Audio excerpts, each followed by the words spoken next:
give me some sort of retro, you know, like Life on Mars. And he went, oh yeah, I'll knock off a quick Life on Mars for you. When people are late constantly, yeah, their time's more important than yours, and that's not good. I also think, how could you be late to meet me? Are you two brothers? What positions did you play? Well, this is it. I could hide up front and just go, no one. No one's passing me the ball. Oh, yeah. That's what he used to do as well, yeah. Felt a lot of people were being frustrated. They couldn't say, except you, what was up, what's on your mind? Why have they got leaf blowers? That is him. What are they doing? They're going to blow back. Yeah, good. We were just saying we had a great night last night. Oh, thank you. Absolutely brilliant. It was so good. These are like vegan, Especially these for you. cakes. Oh, thank you. I've just had breakfast, though. Oh. Can we get the real ones now? You are vegan, aren't you? Yeah. Okay. I've only been vegan for, I don't know, 2 or 3 years. But I was veggie before that, and I sort of generally phased it out over my life, I suppose. What's your reason for veggie? Well, it's always been ethical, I think. You know, I just think, and I do a lot for animal charity, so I felt sort of hypocritical if I was saving dogs but eating sheep. Yeah. You know what I mean? So, yeah. That's what you do, Roy. You save dogs and you eat meat. Wow. I've brought the... I'm really sorry. I'm not the guest here. Focus on the guest, Jill. First time I've seen you speechless. What do you enjoy most? Do you enjoy the stand-up stuff, or do you enjoy... I do. I think I enjoy getting it together. You know, the initial idea. I think the best idea gets is when it's in your head, and then your job is to ruin it as little as you can. Do you know what I mean? Yeah. Because there's lots of restrictions. You can't just do the first thing that comes in your head because it's not ready.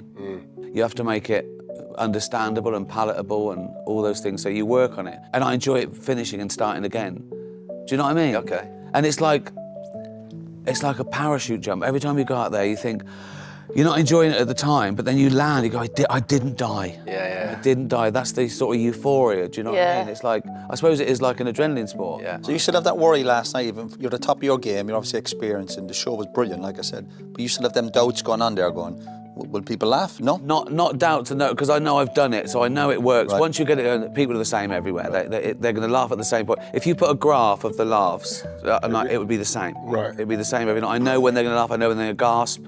I know when they're going to be quiet. I know, you know what I mean? Is that because you do those little shows, Ricky, where you go and you do a joke and you say, right, not using that one? Yeah, exactly. Right. And I do about 50 of those, and they're really fun. And what's it like when people don't laugh at all with the one what you do? well, you're okay, because if they don't laugh, it's the first time you've done it, and you can make a joke about it, and they like that because they're peeping behind the curtain, and they like being there because they also know no one else is going to see that show. Right. So that, you know, and then by the time you're laughing, you know that they're going to laugh forever then, because Right. it's work. You've got to, and it's funny because when you do like a TV show or a film, you do your best guess, you write it, you record it, you edit it, you think, like, that's it, and you can't change it, right?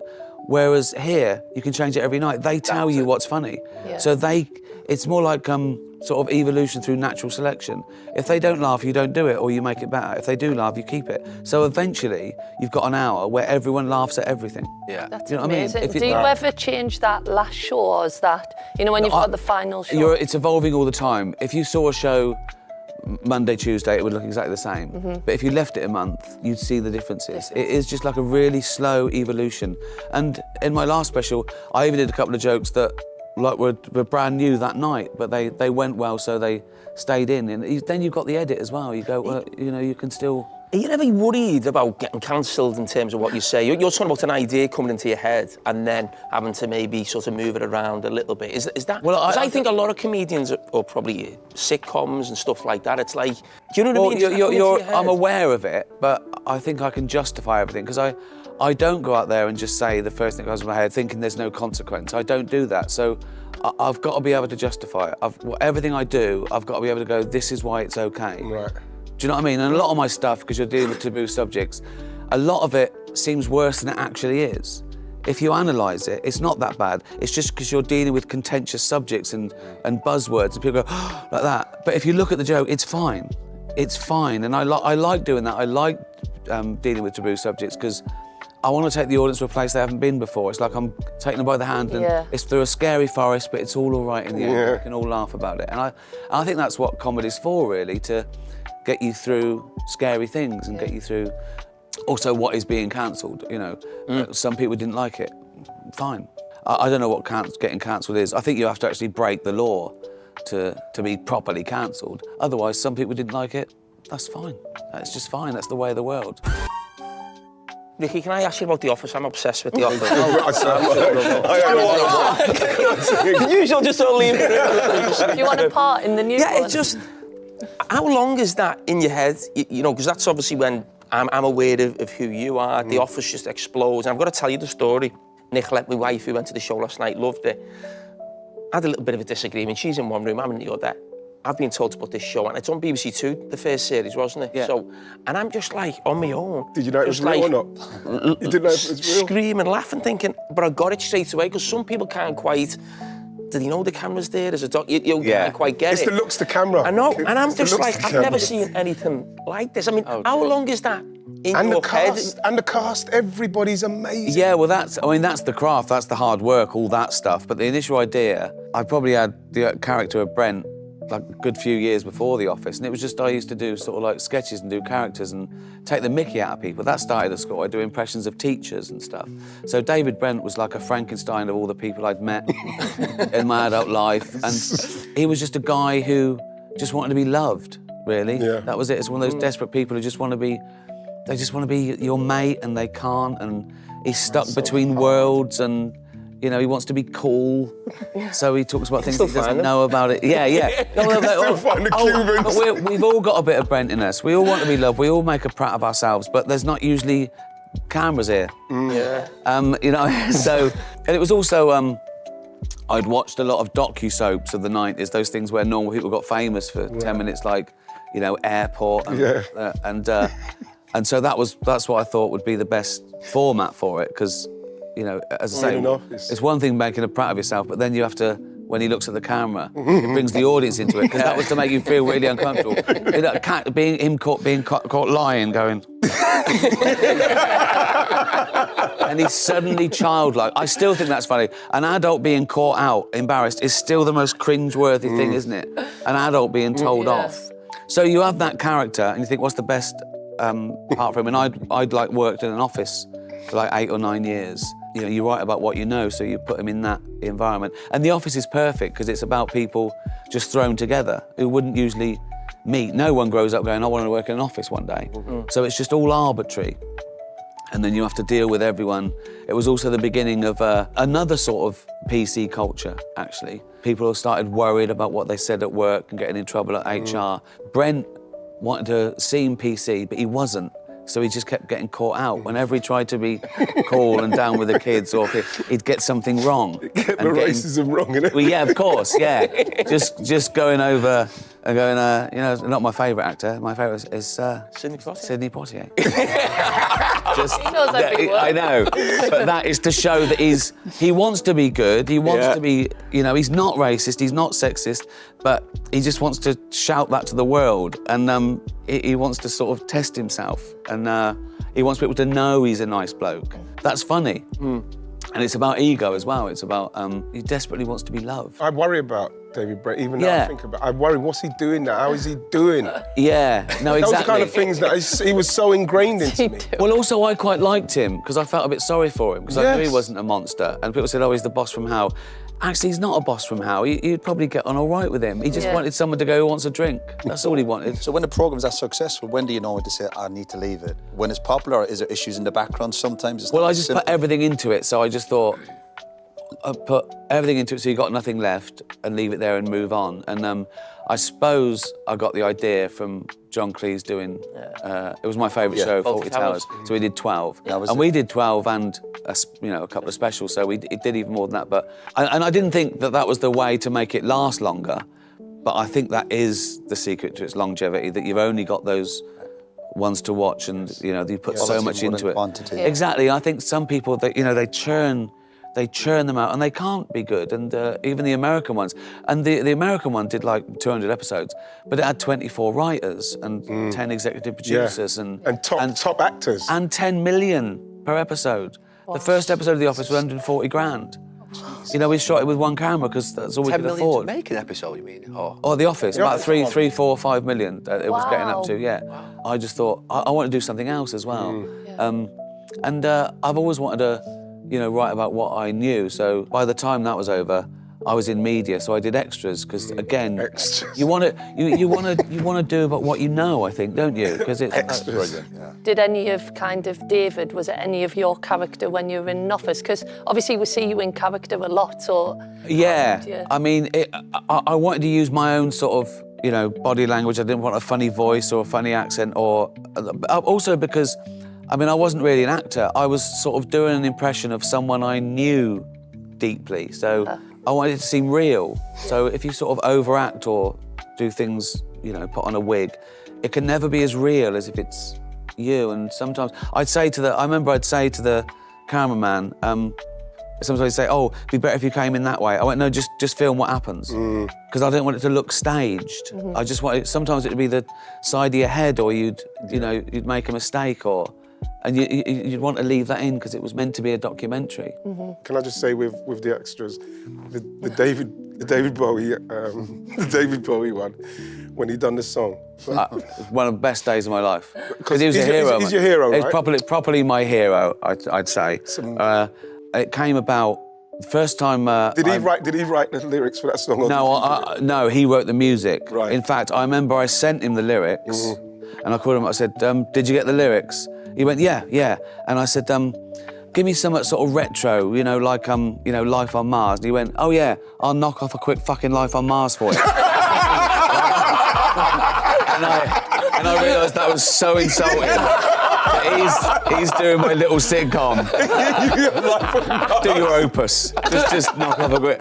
And I just sort of laughed. I laughed, and then he came, and it was just really funny. He's really charming. He's really smart. He was really funny. The first time I met him, I was sort of newly famous. The Office had just come out.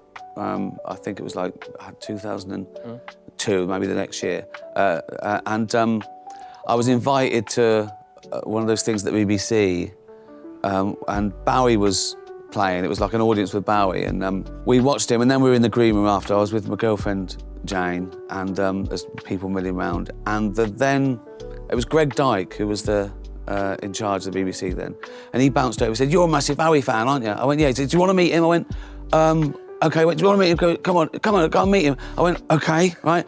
And we're on the way to Bowie's dressing room, and on the way he went, Salman Rushdie joined us. Right? So there's me, Jane, Salman Rushdie, Greg Dyke. He went down, he went, all right. And Bowie sort of opened it, he went, "Oh, hello." And he was sort of eating this, he went, "Hello, Salman," like that.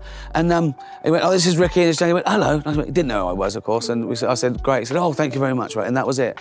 And then about a week later, I got an email from David Bowie. He got my email. He could do that. He was David Bowie. He'd got someone had given him the Office DVD. He must have said, "Who was that fat little bloke?" It was Salman Rushdie.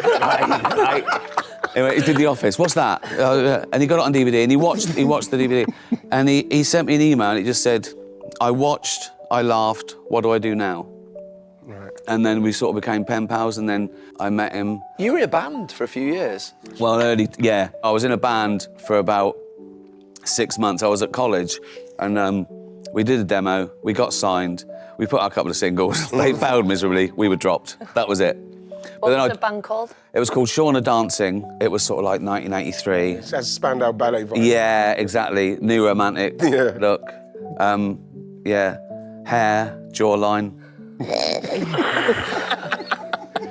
Clothes that were small. And then you tried for a little while longer, and you gave up. And I didn't really get a proper job till I'd given up properly like 27, 28. And that's what led to me working in sort of an office for like... How did you get the break then to get to where to start? Well, as part of my office job, I was a middle manager in charge of like events at a big sort of college. I was approached by this new radio station. It was called XFM, trying to get their licence. And because they knew I had like loads of students, they said, "Do you want to help us get our licence?" And I said, "Sure." they had to do a week. It's called an RSL, I think, where they try it for a week and show the authorities they can do a radio show. And I just put it on the back of all my flyers for discos and bands, and they got their licence. And they said, oh, as a reward, do you want a job at the radio station? And I went, yeah. It was in Charlotte Street, and they made me the head of speech, which was ludicrous. I didn't know what I was doing, right? And I was meant to sort of sort out the news, and it was too hard. I just couldn't. I couldn't do it. So I just I said it'd be easy if I just come in and do it on the show, and so I just started popping up on the shows, and I was mucking around, and the boss said, "Yeah, you're rubbish at your job. Do that." So you were right. You're supposed to write the actual. I was meant to doing things like giving it to DJs that Okay. what's on, what's this, that, and I had to organise the news. And I was just rubbish at it. But then they just let me muck around, and then I got my own show, and then I was made redundant from that, and I gave myself 6 months. I think I was about 37. I said I'll become a comedian, and someone at Channel 4 had heard me on the radio, and I got an audition for a thing called the 11 o'clock show. Do you remember that? Yeah. It was Channel 4 at 11 o'clock. And that was like 98, 99. And I started doing stand-up because I had a little bit of profile. And then The Office came out in 2001. But how's that happen? You obviously you write something down, or you. It's like anything. You get a little, and you get your hooks in it, Right. and then you meet someone else, and you go, I'll do this, I'll do that, and I'd written a couple of sketches for someone, and I'd popped up on the radio, and I'd popped up on. I had to follow Ali G as well. And people were saying, God, you can't do that, can't do that. And I nearly didn't do it, which is mad, isn't it? People say, you don't want to do that. And then I did it, and it sort of, and then that got me into Channel 4, and then made the demo of The Office and BBC Two. And then it sort of snowballs, really. When did Stephen Merchant come into the picture? He was my assistant at XFM for a while, and then he went to do a training job at the BBC, and so we got access to a camera crew. Carl Pilkington. Then after The Office, we went back to XFM as sort of like conquering heroes. Now they wanted us back, and he was our producer. Unbelievable. And he opened his mouth, and I just thought, okay, this is gold. Was he just like that? Just like that, It's yeah. Amazing. He's amazing. Yeah, and then that was another chapter. But all the time, I just kept doing stand-up. Everything I was doing, wherever it was another sitcom or a movie. I always felt stand-up was the thing that I could just always fall back on. Do you know what I mean? Because it's like, it's recession-proof. You know, it's like when everything else, is people have still got to go out. They can't download a fake them going out. Yeah. Do you know what I mean? Yeah. I just don't think that'll ever go away. That format of just someone standing on a stage and you were there. So I always kept that. Is your plan to do that for another number of years, the stand-up stuff? Well, as do you long know as you have what? the energy for it? Or? Yeah, it's like, I mean, maybe I'll start sitting down like Dave Allen. But I do feel there is sometimes, I don't know if you get this, right, but sometimes I wake up, right, and I go, oh, I shouldn't be doing this when I'm 53. No, you're 63. I go, I'm what? And I look in the mirror, I go, fucking 63, really? Do you know what I mean? Yeah. Does it ever shock you? Do you ever... Like that every morning. Yeah, I know. I know. Yeah, I know. Because in there you still feel 25 or something, and then you try and walk downstairs and you got no joints. My knees have to thaw out in the morning. I mean, you just ache more, don't you? This episode of Stick. There was a bit that you said yesterday in the show that reminded us of you actually saying you're getting older and everything just does your head in. Yeah. Like what you're saying about the woman on the plane with the bangles. Yeah. And I was like, everything. Like that all the I time. can't. Honestly, I'm like neurotic now. Yeah. Like anything noise, I'm at the window like that. I can hear Yeah, I'm anything. Yeah. Like what's What is that? Jane goes, I can't hear anything. I want to ban leaf blowers. What's that? Why have they got leaf blowers? That is him. What are they doing? They're blowing leaves into the street. Well, they're going to blow back. The last episode, he spoke about leaf Leaf blowers blowers. for Oh, about really? half It's early an in the hour. morning. It's early in the morning. Honestly, I want to go to the council. Can we ban leaf blowers? It's bad for the environment. It's noisy. It's pointless. Do you know what I think? I think that gardener's doing it, he can hear them.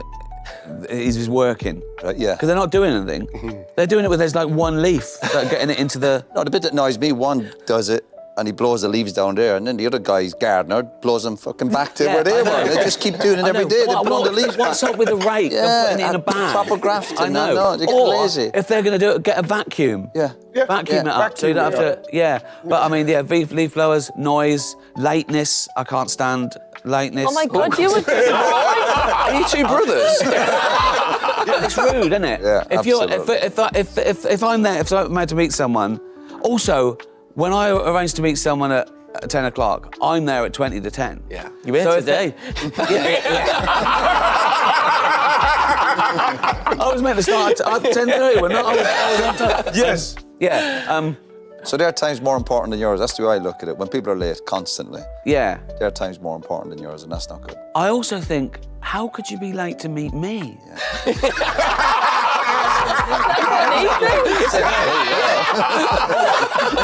Kidding? You should be there. I can't wait to meet you. I'm not. No, it really annoys me. Also, it sets it up really. I'm already annoyed. It could be my best friend. If he's telling me, I go, why were you late? That's what Roy did to Ian, didn't he? Yeah, he was half an hour late. He met him for food. He came down half for an hour, 10 that's minutes terrible. That's later. ridiculous. That's terrible. I don't care what it is. I left. Yeah. Yeah, I want to do that, but I can never do it. You want to leave? Never do it. You can I never just leave. getting more and more annoyed. Yeah, but it's just, it's unbelievable. There's never a good excuse. You're a little bit like in the sense we don't hear a lot of Roy when he's not obviously on television. We don't hear a lot about you either. We don't know what you're doing. Are you quite just sort of very private? And... Yeah. I don't like. Although I think this is one of the first interviews I've done in about a year. I don't think I've done a press interview for about 3 years. Why have you done this? Can you mind me asking? Well, it seemed like a good one to do, and I sort of, you sort of lose your nerve as well. You can't be bothered. As you get older, I can't be bothered. There's so much bad faith out there. You say, you have a conversation, and someone's going to clip it up and go, "Oh, look at this. What they say? What do you mean by it?" I just think, "Oh, I can't be bothered anymore." So I just stay out of it. And I've never really been one of those people that thinks that you've just got to do everything to further your career, And it's better now with social media sort of in charge of that. I tweet tickets on sale and they sell out, so I don't have to do those things anymore. Yeah. But before I became famous, I sort of knew it might be an upshot of fame is annoying, but I want people to know I didn't sign that deal with the devil. You know what I mean? Make me famous and you can go through my bins. I always wanted it on my own terms, and I just didn't want to. I didn't want to play that game. I can't be bothered. Roy said before you're at the very top of your game. Is it because of your high demands and the way in which you are obviously demanding about people not being obviously late? Are you demanding when you obviously are in your performance? Are you? I don't. Oh yeah. I want things to be. I don't. I mean, my demands are like, some Gaviscon and a banana. But I do want I want to make sure it's not, hot or cold or, everything's right. Yeah. But again, the more you do it, the more your team know it. So it's very rare things go. It's just hard work, really. It's stage time. That's the other thing with stand-up as opposed to writing. I've realised now that I think stage time to writing is about 90-10. You can write all the things, until you get out there, you don't know if it's any good. If you wrote a stage show now, right, and went out there, I reckon it'd have about a 20% hit rate. Right. Whereas just going on stage every night, that's where it happens. Yeah. That's where it all happens. It either works or it doesn't. It's as simple as that. It's similar for musicians, isn't it? They say that live performances is where it's at rather than that writing the albums is just almost like busy fools, they say. You almost like don't get a lot of reward for that. Is it the same with yourself, or? I think so. I think, and you think that'd be amazing. You go out there, you say it, and the audience goes, no, it wasn't amazing. And they're right. You know what I mean? You can't argue with, no, you're wrong. You should find that funny. And that's the thing about humour in general, it's like, if someone thinks you're funny, they're right. If someone thinks you're not funny, they're right. Because it's so subjective. So, and you do it for you and like-minded people. You do your thing and you find the audience. Do you think that's why you're so, like, kind of in control? You want everything to be right because the audience is uncontrollable? I think so. I think I am a bit of a control freak, and then you find you can't do that in society. Like when you know what I mean? Like that story about the person on the plane. But the worst thing about it is I wasn't allowed to go up and say, take your bangles off. You know what I mean? Because if I was filming and one of the crew had bangles on, I'd go, take the bangles off. Yeah. Because you know what I mean? This is... So we attempted to go up to the woman on Yeah. the flight. You would have. No, I wouldn't have. No. I'll tell you what, okay, right, once, sometimes, so, we were coming back from New York, right, it was about 9:30 at night.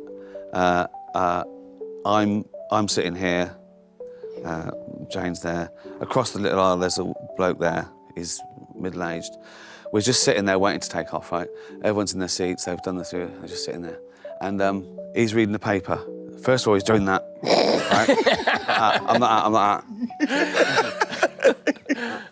And he goes, he goes, I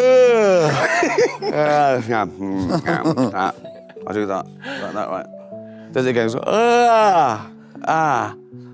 people are looking around, I'm going, like that, right? He does it about 10 times. I made sure there was nothing wrong with him, just in case, right? And then, just in case, you know what I mean? I don't like to offend people. You know what I mean? Yeah. And he went, I went, excuse me, mate, can you yawn without all the stuff after? Right? And he went, oh, sorry, like that. Then I thought, oh, I've got to sit next to him for 7 hours now. Yeah. So I have done it a couple of times. Once a bloke was going, like that. I'm thinking, okay. So I got a tissue and went, there, mate, like that. And he went, oh, right. And then, right, so then I'm all brave, right? Then I'm thinking, I said to Jane, what if he's in the mafia? So now I'm thinking, what if he kills me when I got off the plane just so I gave him a tissue? So that's the other thing. I have all these thoughts, but I'm not brave enough to do anything about it. Would you say something then, if someone's... Yeah, it depends on the circumstances. If it was a family or if I was going to be on a flight for a long time, I think you'd have to say something, yeah. Yeah, and take that risk of falling out instead of holding it in because... Yeah, that's torture. It's yeah, it's uncomfortable torture. for 7 hours. Yeah, if someone's rude on a flight like that, you'd have to say something. I did it. I went into the lounge at Heathrow, and there was a bloke just watching a programme on a laptop, no headphones. I had the same last week on a boat going to Ireland. Yeah. It's the rudest thing ever. And they have it on full blast, so you all have to listen to it. Yeah. And I went over to him and I went, you've not got any headphones? Yeah, I said exactly the same. And he said, no, is it a bit loud? I went, little bit. He went, oh, sorry, right? And I went back down, and he didn't turn it down. I moved. I had that in the boat last week, and the guy, and I said, have you not any headphones? He went, no, and I went, it's a bit loud, and he just left it, and I just had to move the seat. I'd done the mature thing. Yeah. Which is very unusual. Yeah. And You had someone...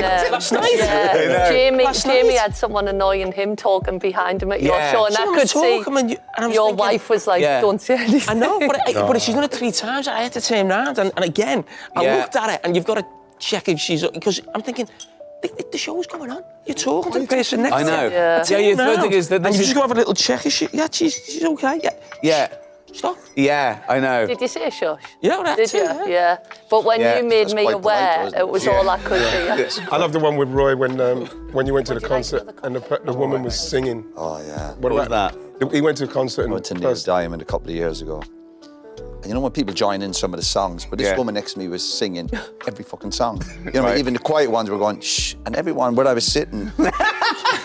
were like, shh. I love this. I love this. So I was next to the woman, so I was like, shh, everyone. Everyone's saying, be quiet. You know, especially at the slow songs where everyone wanted to listen. Yeah. What did she do after she started singing louder? Oh, I just like the idea that you were at a Neil Diamond concert trying to keep everyone... I like Neil Diamond. Do you know, I love it. I do, yeah. Afterlife is easily one of the greatest things I think I've ever... Oh, thank you. Oh, thanks very much. Oh, cheers. It's so invoking, bro. Oh, and cheers, hilarious.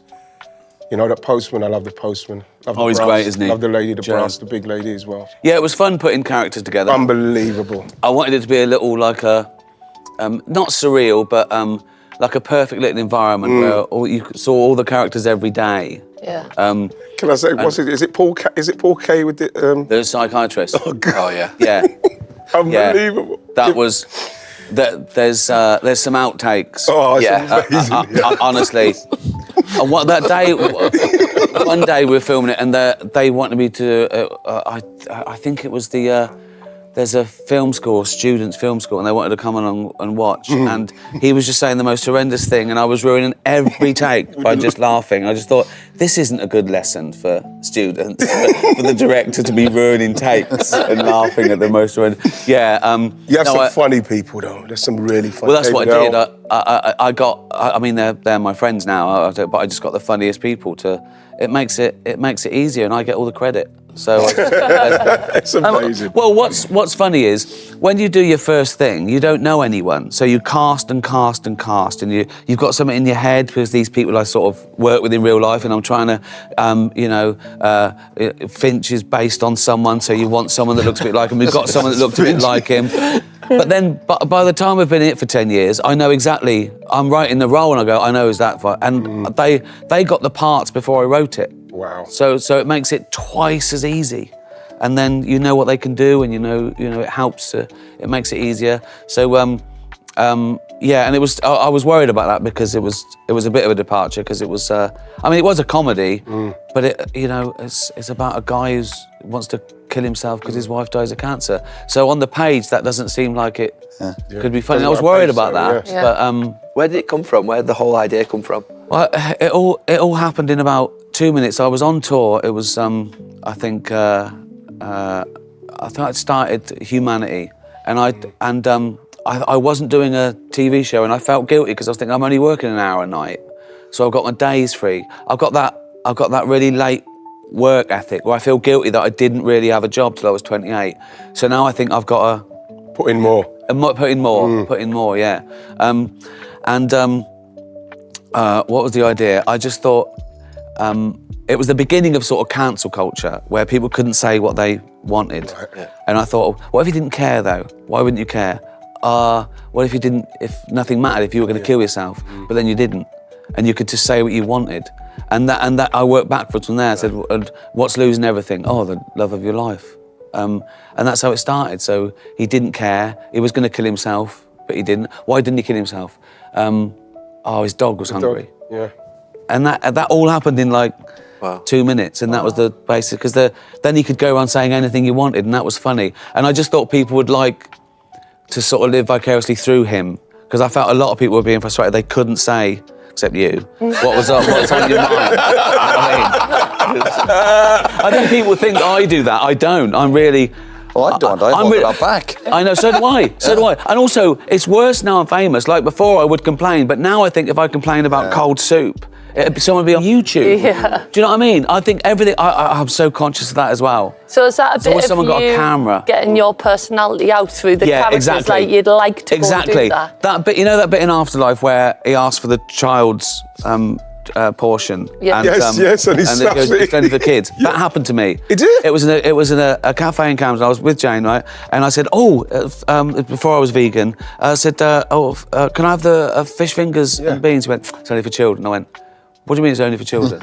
He always made it cheaper. I went, right. And in real life, I went, oh, okay, I'll have the cheese on toast. But in fiction, I can make real life right. Yes. So in real life, I say what I should have said. Do you worry about, because you speak about it a lot, and you mentioned it a little bit last night, and someone maybe writes a review of your show in The Guardian, or someone says that, but you come across to me, obviously when I see you on TV and watch your stand-up, that you don't care about that. But when I listen to you, what you've just said here, and a little bit of what you said last night, it feels like maybe it is at the back of your mind. I used to. I remember the first time, I sort of feared it, and I just thought, why would anyone say anything horrible about me? Why would they, I'm a good person, why would they say anything, in real life no one says anything horrible about you. And I sort of feared that, and the first review for The Office was terrible. He said, this is shoddy, it's awful. And what's weird is, he said... so you haven't forgot? Yeah. I post it a few times. Now I love it. And he said, Gervais sometimes fluffs his lines. I went, like we'd leave that in if it wasn't on purpose. It's a fake documentary. And then you get a few...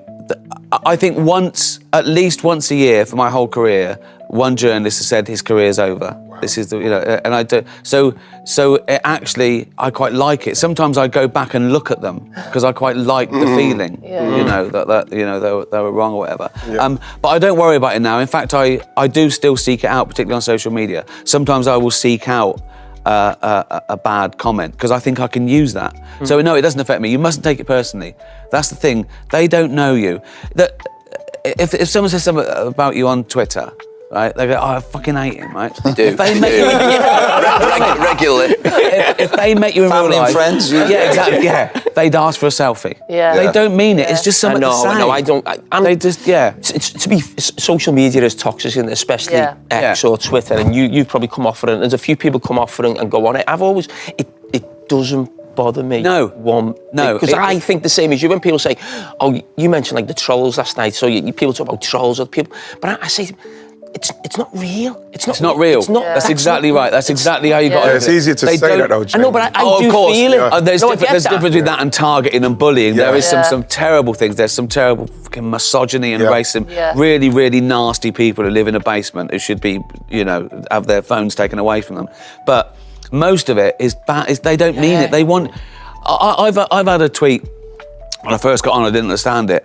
They'd say something like, "You're fucking shit, mate," and I'd look down, and I'd find 50 other ones where they were saying, "Oh, I love this, I love that," and that didn't get attention. No. Yeah. So they just try another. Yeah. It's just to get attention. They just want you to go, "Oh."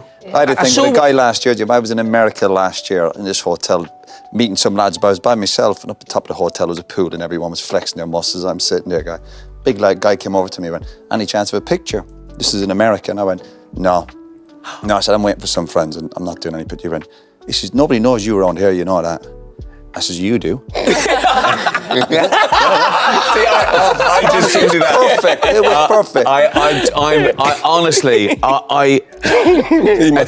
I'm worried that I'm going to be running for a train and someone's going to have a selfie, and I'm going to say yes and miss the train. Yeah. I can't stand someone out there who goes, "He was a complete arsehole." Now there's a documentary. Well, I kind of do, but it's just that it wasn't the right time. I knew the guy was being a bit. I knew he was an idiot. I've had one at breakfast today. So someone said, "Oh, I've got some beans and toast. We're going to have a selfie." I go, "Yeah." Sorry about that. Right. Okay. So I went to see Jones Calzaghe in Madison Square Garden. Right. We had VIP. We're in the. There's me and Jane. There was Michael Douglas and Danny DeVito and all this. Right. So. See the way you watching Danny DeVito. He was on my lap. What table are you under? So but I had to use the loos, right? And I think the loos for everyone, obviously. So I went in there, and they're crowded, right? I'm at the urinal, right? I've got my dick in my hand. Someone said, "Can I have a selfie?" I went, yeah, and he just put his arm around me.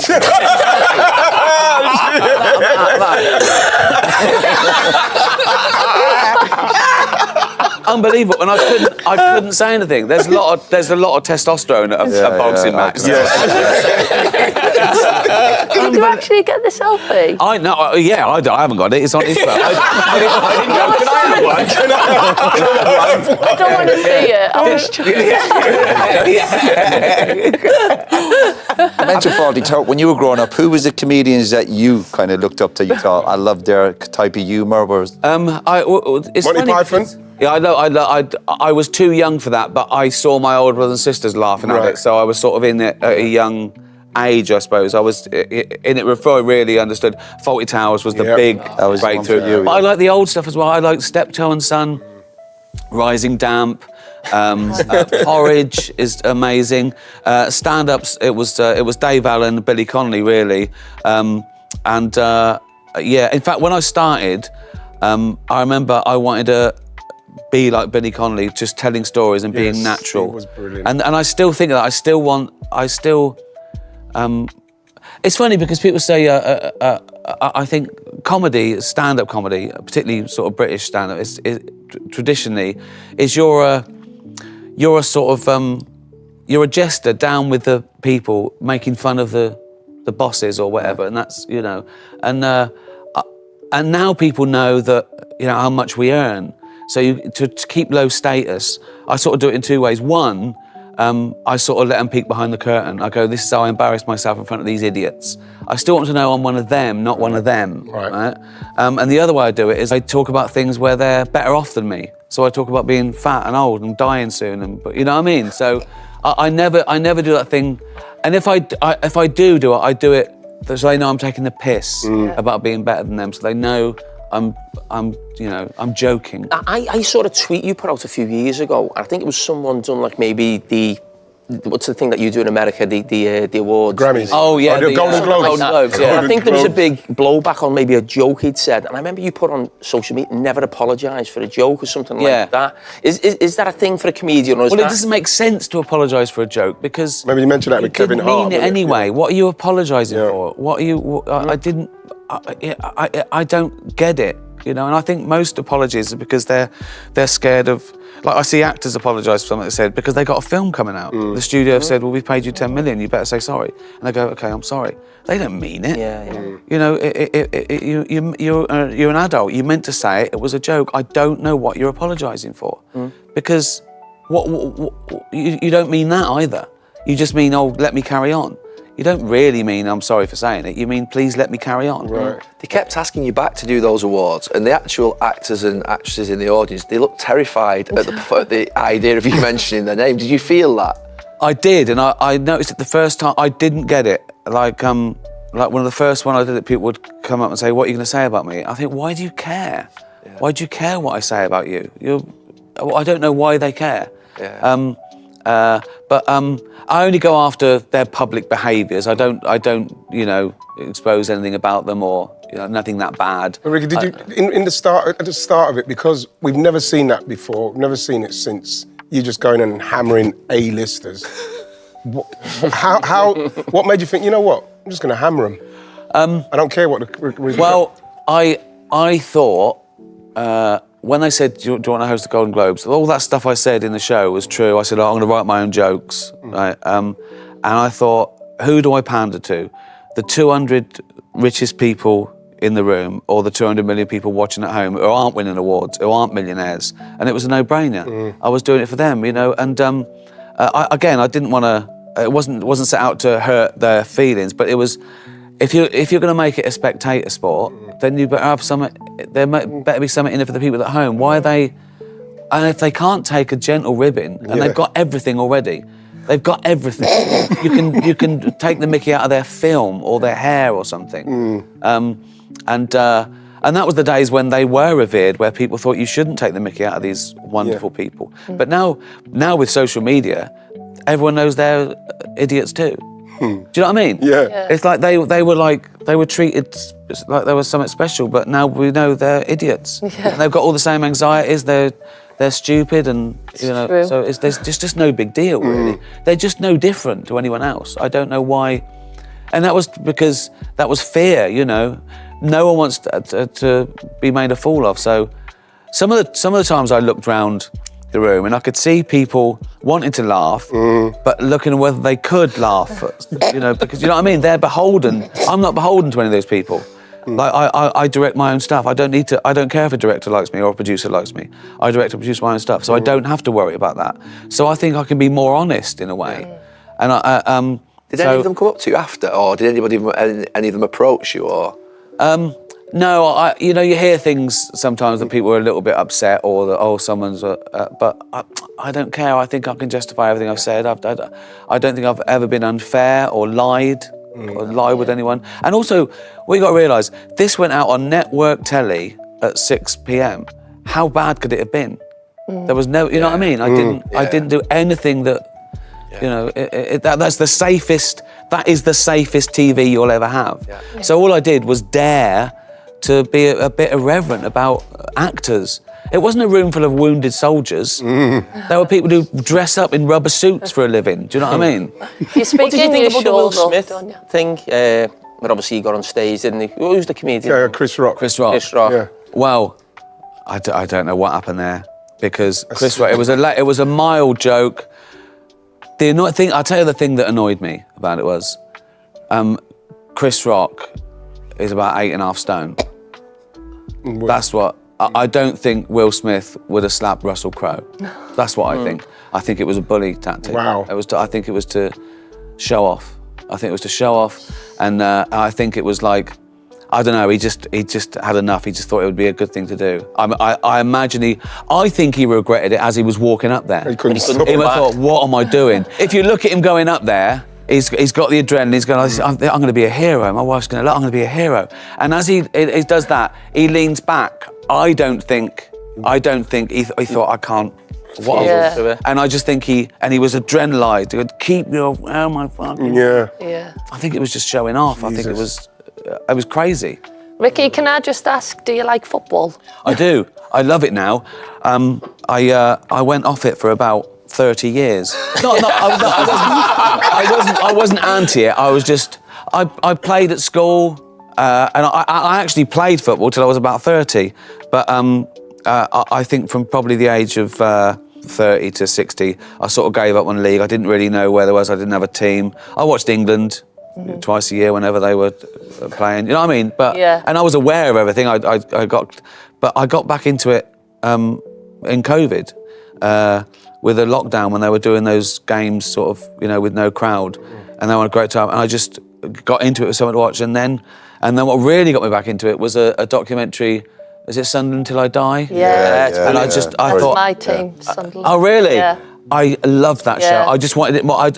I thought... Because it was so bad, if you mean. There was, like, the team was struggling. Was that part of it? Well, it was like the fact... comical, wasn't it? The fact that it was like a religion to them, you know, like the whole community was involved. I thought it was a really well-made thing. And then I saw the struggle of the players and the financiers and the manager. And then I watched the Man City one, then I watched the Leeds one, then I watched the Arteta one, and I was hooked. And now I'm fascinated with it.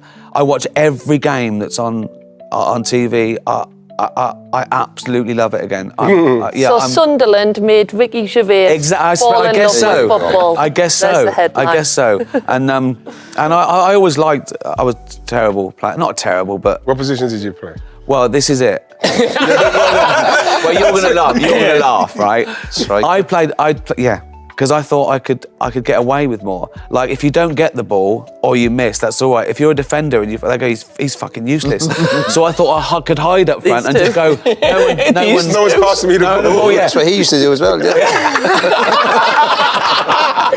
And my other tactic was, as soon as the ball comes to me, hit it, right? Because then you can't be blamed that it was a skew. So I used to, when it was about 30, I played with my office lot, and we used to go. Where was it? Is it Holloway Road? The AstroTurfs near King's Cross. Is it? Yeah, there's one there. Yeah, I played there. Yeah. And we were playing a team, right? And I had to take there was a free kick that just outside the area, and I said, I'll take it. And I don't know why I said that. I just thought maybe I'll score. I don't know why I thought that, right? And they did a little wall, and I thought, I'll curl it round the wall. I've never done it before. I just thought, I'd sort of seen it. I sort of know how to do it.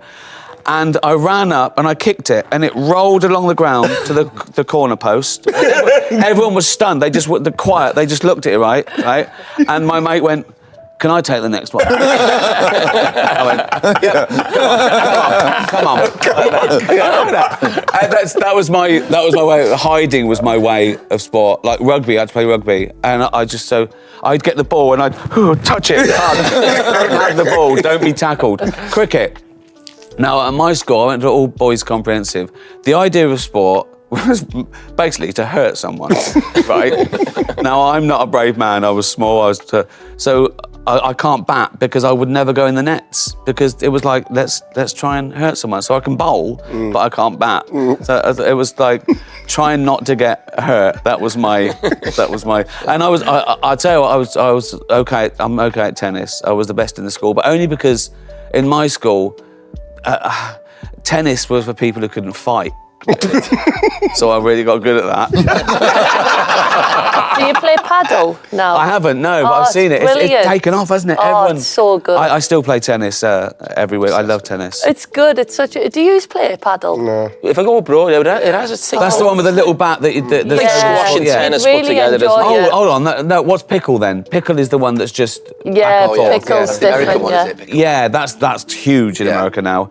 Pickle's the one off when you can play off the back, like Paddle's squash. the one, you can whack it off the back. Right, You'd really enjoy it. Oh, yeah, I like squash and I love tennis, so I probably would like a go at that, yeah. It is a good sport. So you've got this tour now, and how long's that going to go on for? And there's... I'm probably going to film it. Netflix have bought it, so... Ka-ching. Good shoulders. Good shoulders. That was like a sound effect. I didn't make that noise, by the way. You can add it in. Yeah, We'll do an effect. I'll film it next October, November. Yeah. So basically a whole year, just over a whole year. So they've all been.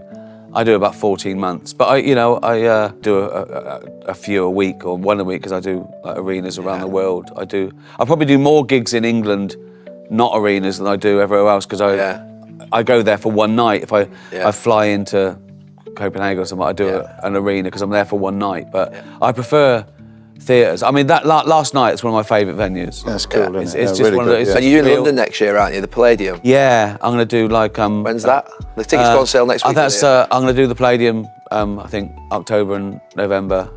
Tickets on sale next week, I think. How many does it hold in there? Oh, that's small. Oh, that's is it? about, yeah, about 2,500. Oh, okay. But I usually do like a month there. And that's better if you can do that. If you can do a month in a theatre, that's much better than doing a few arenas. Yeah. It's better for everyone, but sometimes I have to do an arena because I'm only there for a night. And I'm also doing other stuff, which is mad.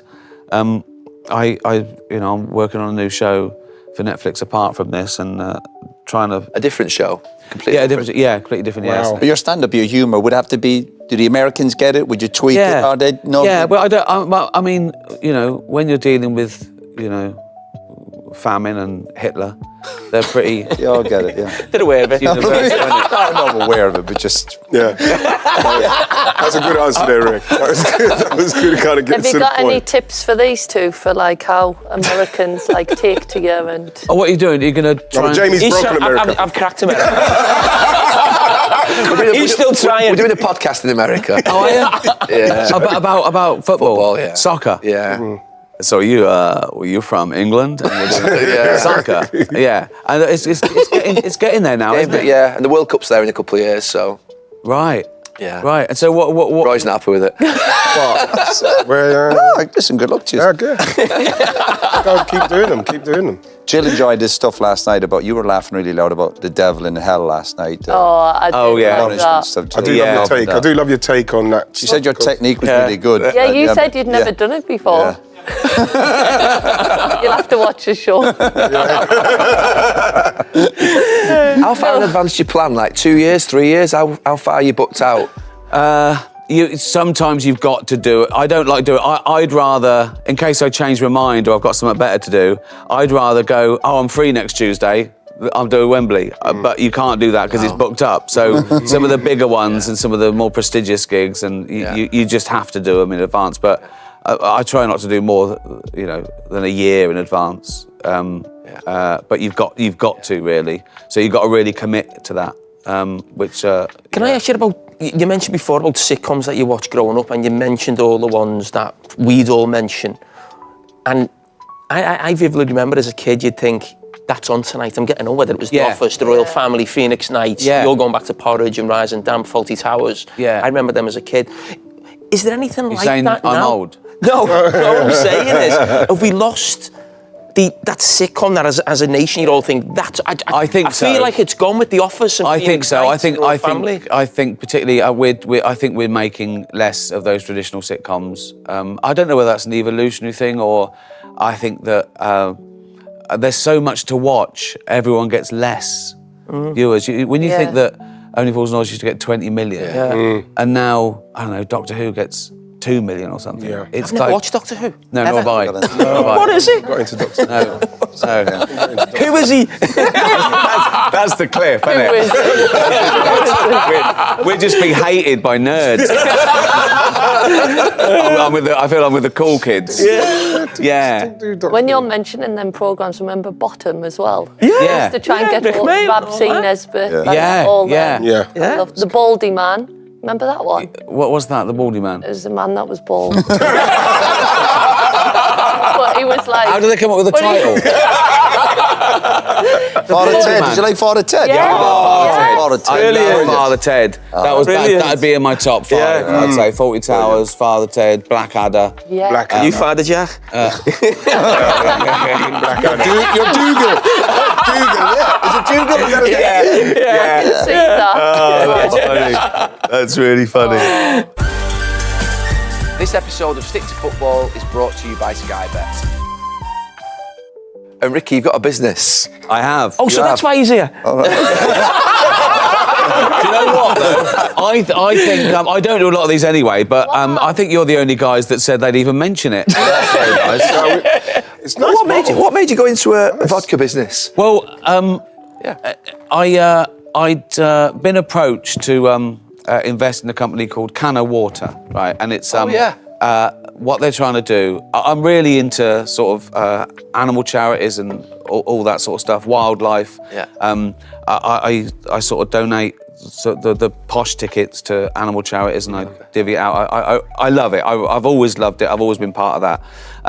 And these guys were trying to stop sort of single-use plastic bottles. So they made them out of aluminium, which is totally recyclable. So then I thought, I should do something else like that. And just by chance, I think a friend of a friend said, this guy, he wants it to be sustainable. It's made from British apples. The bottle is 100% recyclable. They're a really ethical company. It's vegan. And I thought, that'd be great. And he wanted to be a partner, so I'm actually an owner in the company. And he just said, do what you want. You can, for your share, I want it to be a global brand. And so that really excited me. Apart from the business side of it, and I can sleep at night because it's ethical. The real fun for me is coming up with my own adverts. I absolutely love it. I just think because I think we've got one on telly. We keep getting banned, but the internet is you can do what you want. So I really love that side of it. So we're going to try and make that a global brand. I know you're a bit of an entrepreneur, aren't you? Yeah, I do bits. Yeah. Yeah, Ricky, I'm just looking at something that Gary does a few adverts on here, don't you? Is that your choice of drink? Vodka? I drink anything. Yeah. I like beer and I like wine and I like spirits. But I always thought spirits were just to disguise the taste in something like tonic or orange juice. But this really tastes. What are you gonna do? So obviously you do your own ads and Gary does the ads on here. And I just thought, is there anything you could? The kids are back at school, and I remember that meant new subjects to learn and new skills to master. Then as a youth player at United, the new season meant new tactics, new ideas, and new challenges. As adults, we don't often get that same chance to learn new things. But if you could, what would you love to teach yourself? What's that for? Same company. Is this going out in this Stick to Football? Yeah. I'll get fucking killed for that. Anyway, it's done. It's done. Is that someone do the interview, yeah?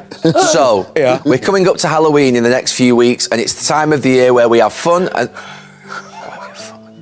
Let's go. I get better now. So, we're coming up to Halloween in the next few weeks, and it's the time of the year where we have fun with the things that scare us. Ooh. But there are always those that we fear that feel... like when I haven't stocked up on custard cream biscuits, that's not happening. Can you write my adverts for me? I don't think it's the advert, it's a personality. I love it. Isn't honesty funny? Isn't just saying the thing that you really need to feel. No, but the funny bit there is him going, that's not happening. That's really great. I love it because everyone knows you're acting. So my favourite thing of anything is the outtakes. I love it. I love on set when something goes wrong. That's the good bit. Do you know what I mean? That's the funny bit. So that's it. You weren't covered. What were you advertising? Custard creams. What was it? What was it? Oh, you do your own adverts for the podcast? Gary does. Gary You does. do them all why? Because these don't want to do them? Yeah, they're just, We never get asked, actually. No. Yeah, Gary does everything. He promotes brands while we're sitting here looking No, at but I don't ask them to do it because I just basically don't ask them to do it. I just pay them, basically. Do you guys get paid? Hold on. So is this your podcast then? Well, not really. It's our podcast, but Right. yeah. I set it up a few years ago. But you said you organise all your own advertising for it as well. No, someone else does it over there. All right. Great. Yeah. Yeah. Interesting. Oh, well, God. Could you do that one? Can he work for you? Yeah, go on. They're doing adverts. Go on, do that one into the camera. Go on. Go on. Are you going to do it? But do it in your nice posh voice like you did. I've lost my voice as well, to be fair. Here we go. Right. I didn't drink alcohol until I was 18. When I was 18, I started to drink vodka because it was the nicest alcohol that I could taste. You could mix it with Coke, with orange, and with other... With Coke. Do you know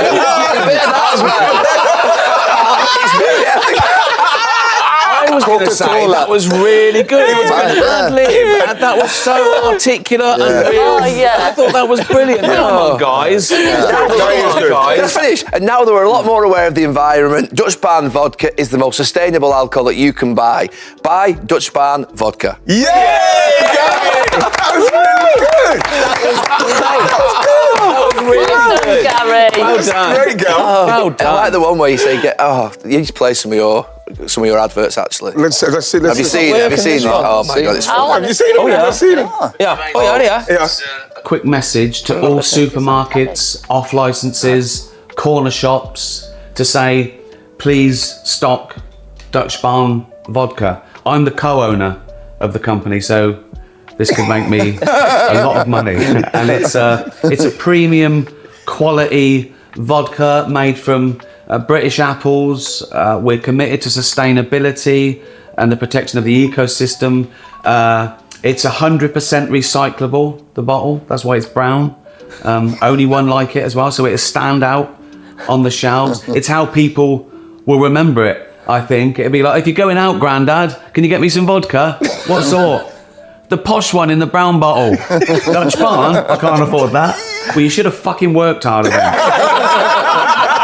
So, Dutch Barn. Are you just coming up with that on the spot? No, I sort of I make notes. So I know what I'm going to talk about, and then it's funny that nearly every advert we've done is the outtake of the advert that was meant to be, but I just put out the outtake because I think that's more fun. It's just like So you've great freedom. Is that you've great freedom to do what you want, babe? Yeah, You've got that stage of your career yeah. now. I mean, from I don't know, from early days, I sort of demanded final edit, and once you get it, if you're successful, they keep giving it to you till you fail, and so I've always had it. I've always rather walk away than I'd rather do what I want. Even these agreements you might have now with Netflix, you're in total control of everything. They're Brilliant. great. I mean, that's one of the reasons I went to Netflix, Right? Because they don't interfere. You know, it was like I moved to Netflix. It was like there was no interference. It was global. Which, And they have a trust with you now. They know you're going to produce them, and they just back away from. Because if they fail, they drop me. It's as easy as that. I'd rather, I want to sort of live and die by the sword. I don't want to keep compromising to keep the job. I just rather do what I want. If it doesn't work, they can fire me. That's so much easier. I don't know. This people go, oh no, please, I'll do better. I'll do it differently. Why? Do something else. Do it your way. You know, I can't stand it. I just couldn't sleep at night if I was just thinking, you're doing it for someone else then, aren't you? It's not your thing. You might as well, you know. So yeah, I've always wanted to. I just do my own thing and see if it works. But you didn't always have that. Obviously, when you started out, you had to. Well, luckily, we sort of, with The Office, I said I want to, you know, do it my way, and they went, all right. I think we were low risk. It didn't cost much. It went out on a Monday at 9:30 on BBC Two, and it worked. And then they go, oh, you know, he did it his way, you know, and so they let me. Everyone's just let me keep going, you know. But I mean, one day it'll fail, one day it won't work, one day, you know, I mean, everything's, and you can't keep this up. It just, and then, you know, then I'll die. Happy ending. What happened? In hell. Might see Jill No, down there. Were you all mates when you were? Yeah, big Yeah. mates. Still not now. To be honest, No, we hated each other. We weren't, mate. Did you? Why? He played for Liverpool, I played for United. And it's as simple as that. It's the badge, is it? It's that you can't. But you were friends, really, were you? Or you just didn't mix? Not really. No. Really? It was like that. It was that rivalry. You weren't allowed to. Yeah. Wow. Do you like other comedians? Yeah. You do, yeah? Yeah. Who do you some. like currently? But yeah. I mean, I don't really mix with him, but I mean. The guy who was on last night was good. Yeah. You picked, is that your decision? Yeah, obviously, yeah, of Sean course? McLaughlin, yeah, he's great. And Sean's I've used a lot yeah. of people coming through on the new lot. Sean McLaughlin, Red Richardson, Matt Bragg, Josh Pugh, Andrew Mensah, Michael Adewale, they're all the new breed. And Is it important you give them a helping hand? I love Everyone it. needs a helping I hand. love it. I want to know. I just love comedy. I'm a fan. I watch comedy all the time. When I play live, I go back to my hotel room or go home and I watch a comedy podcast or I watch a clip. I watch reels of just comedians. Yeah. I love it. It's a great boost for them to be on tour with you. It must be good for their career that they're. Well, I think so. I think it's it's goes hand in hand. You help I them. think so. I think I hope People do that to you a little bit. Do you think when you? No. Well, I didn't because I didn't really go on bills because what happened with me is I was already getting a bit of TV coverage and I went along and I started doing stand-up and by the time I was doing proper gigs, I had my own sort of tour. Right. Like in 2002, The Office had come out the year before, the DVD was coming out and I think my first tour was called Animals and I think the opening night I was at Soho Theatre to 200 people. I was on the front cover of the Radio Times, which was weird. So I was a new comedian on the front cover of the Radio Times. So I sort of learned in public. Right. And I look back and I think it was all right, but But that brings different pressure, does it, a little bit, if you're still just starting out on the stand-up with... yeah, it does. But then again, I think people think, oh, I was an overnight success, but I was 40. I was doing this for 40 years. It wasn't like I'd never made a joke before. You know what I mean? Yeah. It was like I had 40 years of being around funny people and learning stuff and that. So it all goes in. It's all practice. And I think the best practice is real life for anything. Yeah. I think that... And you had an audience waiting for you think? You had that kind of support already? Well, I think from your so. And you TV want show? to, and you want to be different and they sort of... What it does do is they've come along to see you already. And I think most comedians, if they had to walk out to someone else's crowd, however big they were, they'd have to think about it. Whereas it's your own crowd, they're already there to see you, they know you. So there's a short, they know when I'm teasing them, they know when I'm being ironic, they know when I'm being sarcastic, they know when I mean it and when I don't mean it. They get it all. So that's a lot easier.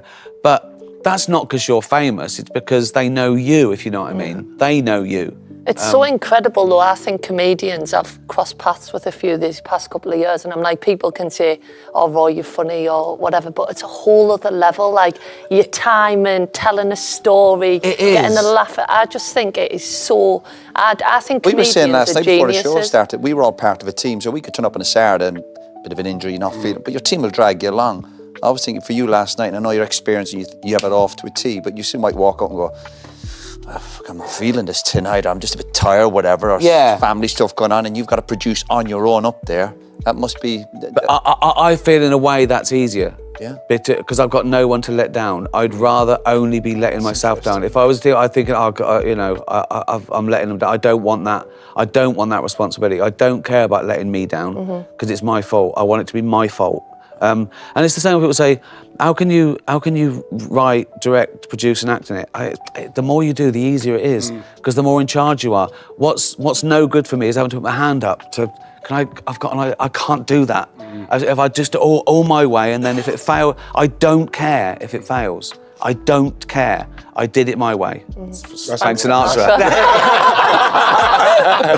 That's a luxury. I love You earned that. that. You earned that I love luxury, I that. suppose. You've earned that. Ricky. Well, yeah. Oh, go on, carry on, Ricky. No, it's funny as well because I say people starting late, but you were always practicing. You were saying that comedians, it's a skill to it. There's a skill to I suppose, the vehicle of putting you on stage. But I still prefer funny people than someone who's got good at comedy. Do you know what I mean? I'd still rather, because you meet comedians and they're great at their craft, they're just not funny. They're not. They're not funny in a room. I'd just rather. There's no one as funny as your mates and your granddad and your uncle. The funniest person you know is a mate or a family member. It's not a comedian. And I think that's what you try and aspire to be as funny as you are in the pub. Yeah. And that's harder than it sounds, you know. Well, you do it very, very well. Oh, thank you and very we much. were so honoured to Cheers. be at the show yesterday. Thanks for the free ticket. Oh, Didn't even pay. I know. Once at a gig, I think it was Hamilton Apollo. At the back was Harry and William, Madonna and Paul McCartney. Not one of them paid.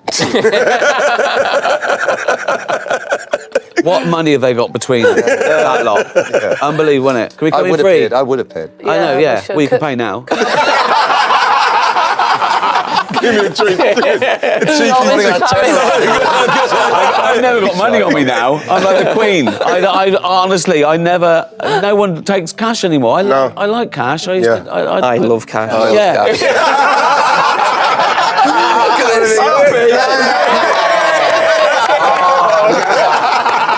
Harry Enfield, isn't it? Thank you so much, though. Brilliant. Thank you. Ricky, thank you so great. much for coming on. Can't Honestly, believe it. It's amazing. Edit that down to a really good 10 minutes. I warmed up, didn't I? Lose the first half hour. No, it was really No, Rick, it was good, man. Really, cheers, thank you Thank you so so much. much, Thank honestly. you. Lovely to Thank meet you. you. Thank you. Thanks so much. Thank you. Honestly. Really good. Okay, man. You're right. Really Yeah, great. good. Oh, you've been nominated for a Grammy. Should we just discuss that to finish? yeah, let's come back. Oh, okay, Jesus yeah. Christ, Let's get that how can we back in. leave that? Sorry. Ricky, you've been nominated for a Grammy. And we're going to keep all that in. You're so Do it again. natural. You've been nominated for a Grammy. Yes.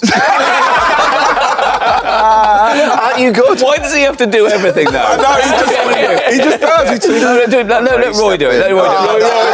There we go. That's why. Yeah, come on. Righty's the man. Yeah, go on. No. Yeah. Go on. Go on, Carrie, you'll do it. TV All show. of you sat it. All at once. Rick, have heard you've been nominated for a Grammy now. No.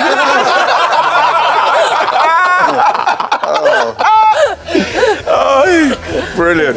Brilliant. Ricky, thank you Nice so one, much. Rick. Thank you. Thank you. Show a picture.